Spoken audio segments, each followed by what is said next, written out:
satisfação mais uma vez poder estar aqui falando com vocês, e hoje numa forma muito especial, né? Se vocês estão aí acompanhando o nosso canal de divulgação desses vídeos, vocês viram que nós já falamos, né, em vídeos anteriores a respeito das reencarnações, e acabamos tendo que mudar, né, a forma de exposição das temáticas, né, da matéria, em razão da extensão dos vídeos. Aí fizemos uma proposta daquele quadro Pergunte ao Sacerdote, que aliás iniciamos, né, falando especificamente sobre a matéria que iremos hoje dissertar um pouco. Para ser mais exato, a gente irá fechar.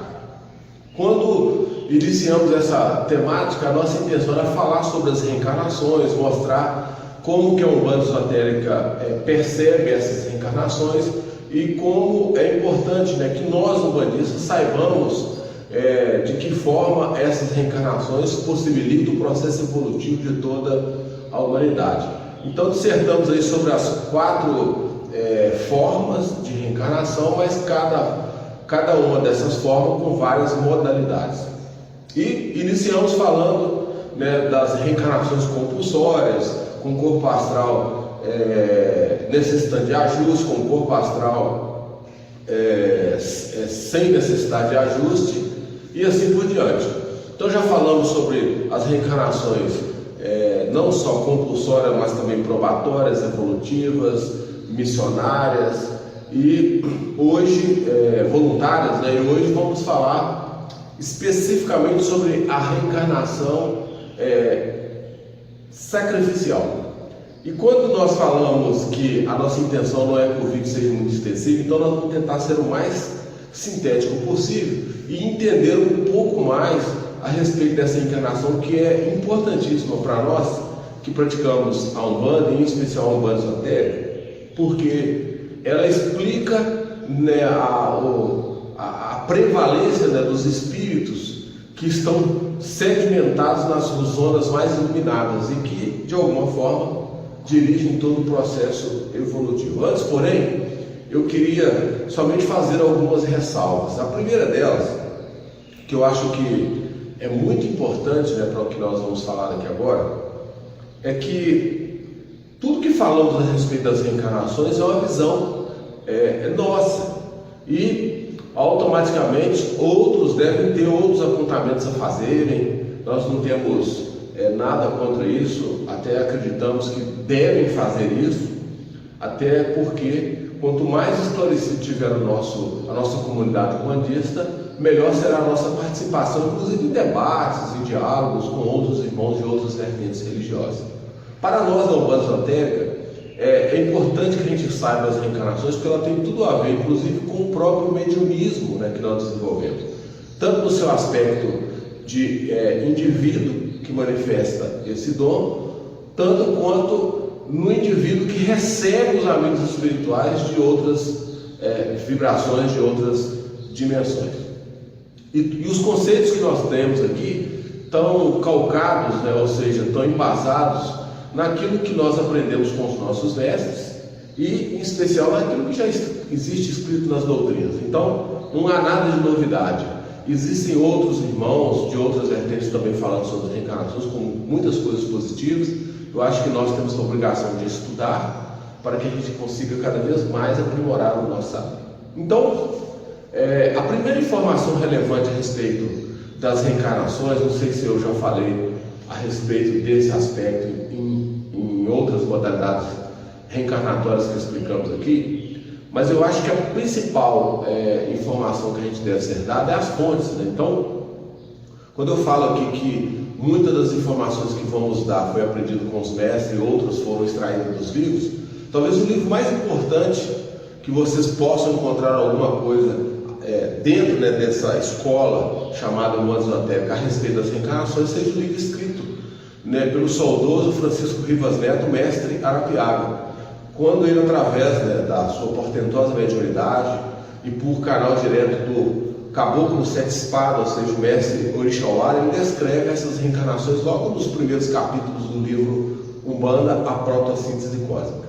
Então é um livro bastante interessante, vale a pena dar uma lida e conferir lá outros aspectos. E existem outros tipos, né, de explicações dadas em livros bem espaçados, só que a protossíntese ela consegue compilar, né, todas as reencarnações em um dos capítulos, e os sete espadas, né, ou seja, o mestre Orixauara, ele vai muito bem nessa explicação.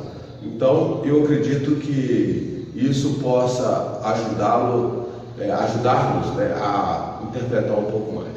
Então o que nós devemos saber sobre as reencarnações sacrificiais? O próprio nome já fala, né? Reencarnações sacrificiais.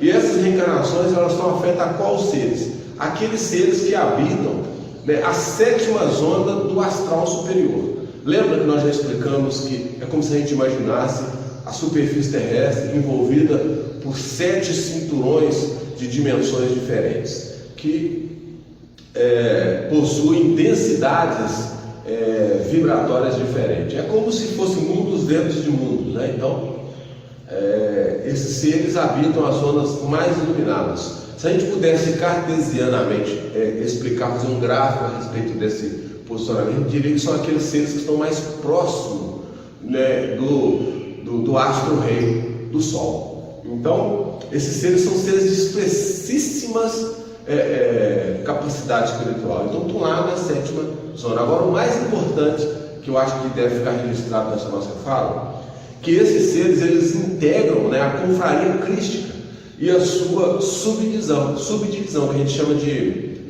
confraria dos espíritos ancestrais. Então, olha como que o nome é interessante: confraria crística, por isso estão lá no ápice, né, da dimensão mais sutil de todas elas, e integram a confraria dos espíritos ancestrais, mostrando que eles são os primeiros. Então essa é uma peculiaridade, né, desses espíritos que habitam essas sétimas zonas. Outra informação muito relevante, né, que o maior expoente, né, dessa modalidade reencarnatória, que é a sacrificial, é o Cristo Jesus, ou seja, o Cristo cósmico, e conhecido por nós na Umbanda como Oxalá, ou Yoshi, ou Deus planetário, ou detentor, né, do mistério solar, que é a mesma coisa, são só características dadas, né, pelas várias escolas da Umbanda a esse grande espírito, que, para ser mais exato, é o tutor e o dirigente do nosso planeta. Outro ponto importante a respeito das reencarnações sacrificial, é que há um marco, né, que registra a característica espiritual desses mentores. E qual marco é esse? O marco da misericórdia, o marco do amor e principalmente, né, que é um símbolo de redenção e iniciação para a vida espiritual ou vida plena espiritual. Então esses seres, eles são marcados profundamente, né, por uma misericórdia, por um amor, que é o símbolo da redenção deles, né, que marcam a trajetória, ou seja, uma vida plena, né? Todo ser espiritual, quando vem nessa função reencarnatória sacrificial, é marcado por esses aspectos.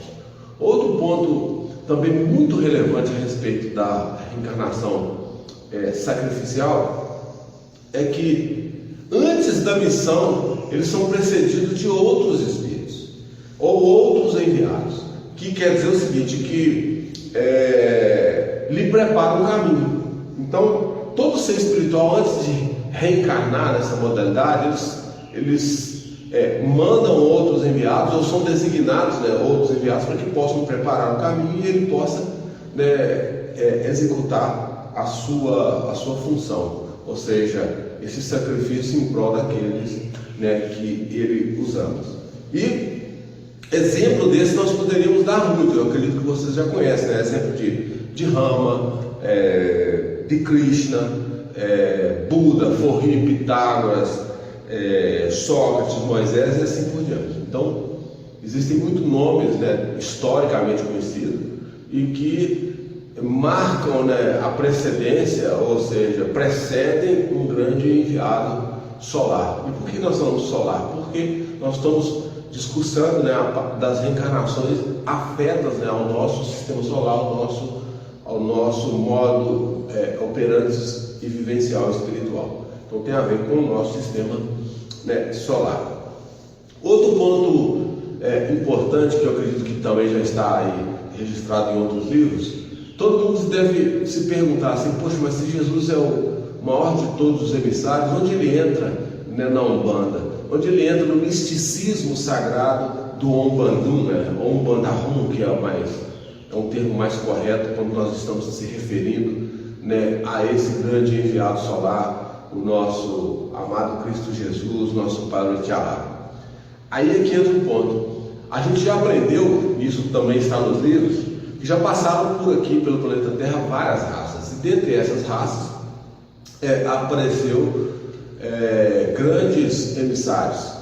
E se a gente pudesse fazer um retorno histórico nas raças, a gente poderia aqui falar da pré-adâmica, da adâmica, da lemuriana, da atlântida, da ariana atual. E talvez a última passagem aqui registrou, né, uma missão sacrificial seja do próprio Cristo Jesus. Mas quem que é esse espírito? E aí fica para nós uma pergunta. E quando nós falamos do movimento umbandista, quando nós falamos do movimento ameríndio, né, que tem tudo a ver com o Brasil, que quando foi descoberto, em sua grande maioria, o que mais existia aqui era índios, né, do nosso litoral até o interior do Brasil. E nós não podemos deixar de falar da raça Tupi. E o que importa para nós a raça Tupi dentro dessa descrição sacrificial? A primeira delas, que nós devemos lembrar que quando falamos da raça Tupi, nós lembramos de Urupari ou Iurupari. E quem que é Iurupari? É um ser espiritual integrante da hierarquia crística, como conta o Tuiumbaé Kauá, antes precedido por outros, né, que Arapitã e Sumã. Olha só que interessante, isso também está nos livros tanto do saudoso Oldrofo Wilson da Mata e Silva, ou seja, o mestre Apacani, quanto também dos relatos, né, falado ou escrito, né, melhor, descrito pelo Caboclo das Sete Espadas, né, quando ele está falando lá das primeiras raças. E aí a raça Tupi, a gente deve sempre se lembrar disso, né, foi onde houve a cisão do tronco. Então cindiu-se em Tupi-Guarani e Tupinambá. Uma dessa cisão seguiu a ordem dórica e a outra seguiu a ordem iônica. O Cristo Jesus, né, esse espírito que hoje é muito falado sobre pelas religiões cristãs, em especial as abrâmicas, né, que seguem o livro sagrado que é a Bíblia, em especial o Novo Testamento, exalta, né, a figura desse grande espírito, e deve exaltar mesmo. Só que esse espírito não é a primeira vez, nem penso eu e acredito eu que será a última vez que virá ao nosso planeta, né? Na raça Tupi ele veio como um Urupari, um ser espiritual integrante da hierarquia crística, e para que ele pudesse chegar nessa raça houve uma preparação através de outros dois grandes espíritos, né, que é contado pela lenda do Tuiumbaé Kauá, que é Arapitã, né, a criança dos cabelos dourados, a criança da luz, e Sumana, que era um grande sacerdote Tupi. Então ele já veio, e olha que quando ele veio nessa condição de Urupari, vieram outros dois grandes espíritos para prepará-lo, o ambiente para que ele pudesse chegar e dar, né, cabimento, dar seguimento ao seu saber e o seu passar de saber, né, a toda a comunidade que na época, na ocasião, integrava aqui a humanidade na condição de encarnar. E não foi diferente com Jesus também, né? Vieram outros preparando-lhe o caminho. Acabei de citar aqui o próprio Moisés, né, que é o Antigo Testamento, então preparou um caminho, disseminou uma religião monoteísta, para que quando ele chegasse no meio dos judeus ele pudesse dar seguimento, né, ao seu desiderato, à sua função. A religião, né, de Jesus é a própria protossíntese cósmica ou protossíntese religio-científica. E por que nós estamos exaltando isso? Porque tem muita gente que acha que, por exemplo, o catolicismo é a religião do Cristo, e não tem nada a ver uma coisa com a outra. O catolicismo é uma religião fundada na ocasião do Império Romano, né, por um rei que juntamente com sua esposa se encantou pelos ensinamentos de Jesus. Só que é muito importante que a gente lembre, né, que religião é sempre a nossa conexão, né, com o sagrado, com Deus. E no caso de Jesus, a religião dele, no campo de vida, do ponto de vista humano, é a síntese, relígio, científico. Do ponto de vista astral, é a protossíntese cósmica.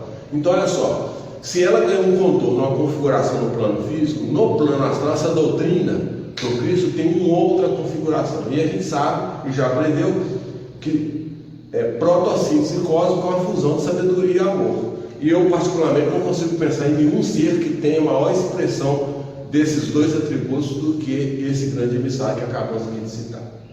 Então, é importante também essa informação. Outro ponto muito relevante, que muitos desses seres, né, que têm função ou vieram em missão sacrificial são de outros planetas.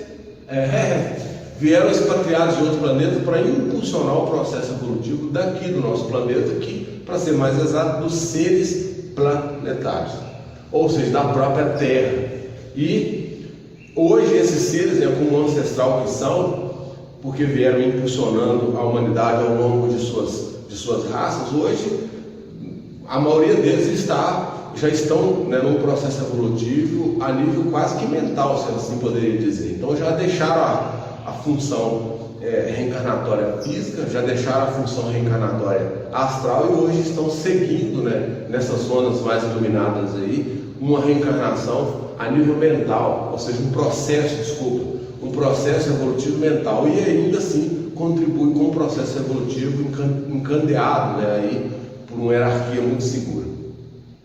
Outro aspecto também interessante para que a gente deixe aqui registrado é que geralmente esses seres, né, eles atuam na corrente astral de Umbanda através do poder. Olha só, gente, esses seres espirituais eles atuam na corrente astral de Umbanda através do poderoso arcanjo Gabriel, e o mais interessante, na vibração do Orixalá. Então, os estudiosos aí, em especial da Umbanda esotérica, sabem, né, que o Cristo Jesus é o representante maior da vibração de Orixalá, e tem como arcanjo mediador, né, o arcanjo Gabriel. Então isso também é uma informação relevante. Não para só por aí, porque outros seres da vibração de Orixalá, ou da corrente das santas almas, né, do guardião do Cruzeiro Divino, também são integrantes, né, desses espíritos que estão sediados, estão situados na sétima dimensão, ou seja, no astral superior. E o mais importante, né, que a corrente das santas almas benditas do Cruzeiro Divino está sob a égide, né, do arcanjo Micael, que é outro mediador de Orixá que trabalha nesse processo evolutivo. Lógico que esses seres, quando a gente diz que eles integram tanto a corrente das santas almas, quanto a corrente das santas almas benditas, os guardiãos do Cruzeiro Divino, tendo como os mediadores o arcanjo Gabriel e o arcanjo Micael, a gente não pode esquecer que esses dois seres, conforme doutrina sagrada da Umbanda esotérica, esses seres têm poder de atuação no processo de definição kármica. Então eles podem atuar decretando se sim ou se não num processo de continuidade evolutiva ou não. Então eles têm ordem e direitos de ação sobre a humanidade. Então não é difícil da gente imaginar que esses seres, dado ao grau espiritual, ao grau evolutivo deles, eles conseguem direcionar toda a humanidade baseado nesses ensinamentos dos superiores, né, da sétima zona, entre eles o Cristo Jesus, que é o tutor kármico do nosso planeta. Então eles têm poder de ação e reação sobre o nosso planeta, e baseado nessas duas correntes, né, correntes das santas almas guardiãs do Cruzeiro Divino, ou corrente das santas almas benditas, ou corrente astral de Umbanda, né, que integra as duas num conceito mais genérico, eles dirigem aí a nossa humanidade dando suas diretrizes, né, no processo evolutivo. Bom, existem outras coisas que poderíamos aqui falar a respeito dessas reencarnações, mas eu acho que não vem ao caso hoje. E como eu falei, a intenção é que esse vídeo não fique muito extenso, mas era necessário que a gente encerrasse hoje falando sobre a reencarnação sacrificial para fechar o ciclo de todas as reencarnações que falamos aqui. E aí sim, agora a gente tem pelo menos um arquivo, né, onde a gente pode aí fazer as nossas elucubrações, né, se assim a gente poderia chamar, a respeito dessas reencarnações, e até mesmo tentar se imaginar em qual delas se encaixa, qual que é a nossa função diretamente na condição de média, mas principalmente que os seguidores da Umbanda, num contexto geral e especificamente da Umbanda Esotérica, saibam, né, que existem várias modalidades de Umbanda Esotérica, de reencarnação. E para nós da Umbanda Esotérica é muito importante que a gente tenha essas noções, até mesmo para fazer aí os nossos estudos. Eu queria encerrar mais uma vez esse vídeo agradecendo mais uma vez pela paciência, pela boa vontade de todos vocês que nos assistem aí, e antecipar também o nosso agradecimento por aqueles que, assistindo os nossos vídeos, têm nos feito perguntas, né, que são perguntas bastante interessantes que a gente tem respondido aí dentro das nossas capacidades no quadro Pergunte ao Sacerdote. Esse vídeo vocês vão ver que ele está identificado como me parece vídeo 2 de 2018, aí tem parte 1, parte 2, parte 3, parte 4, parte 5, parte 6, e aí dando sequência, né, a todas as reencarnações que explicamos aqui. Se você tem esse interesse de saber a respeito dessas reencarnações, é só voltar lá na sequência de publicação dos vídeos que vocês vão identificar aí esses vídeos onde nós falamos a respeito das reencarnações. Como nós costumamos sempre dizer, o que o nosso movimento precisa é esclarecimento espiritual. Eu acho que é só dessa forma que nós vamos contribuir com o processo evolutivo de toda a comunidade.